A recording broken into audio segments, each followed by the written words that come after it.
How to apply eyelash extensions at home. I went ahead and did my right eye for reference, so let's get started. Alright, so here is a rundown of everything you will need to get started. Also, I have links in the description below if anyone is interested in using the same products that I am. Start by applying 1 coat of mascara to clean lashes. This will help blend and fill in any gaps. Hair clipped back, and let's get started. Once you're done with the mascara, take your lash glue and apply it just above your waterline. With a curved tweezer, grab the lashes from the top and in the middle. Once you've picked up the lashes from the middle, apply it just above your waterline. Gently dab to hold in place and use your tweezers to clasp your lash and the lash extensions to secure its spot.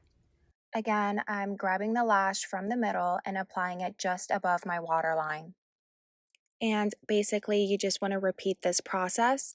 I like the doll eye look, so basically you use shorter lashes on the corners and longer lashes towards the center of your eye. And it should look like this, just like having your lashes done by a professional lash artist. Applying mascara to my bottom lashes to complete the look. Then I take a Q-tip and start cleaning any mascara residue left over. And that's it. I'm done with my lashes. Let me know what you think in the comments below and if you tried this technique.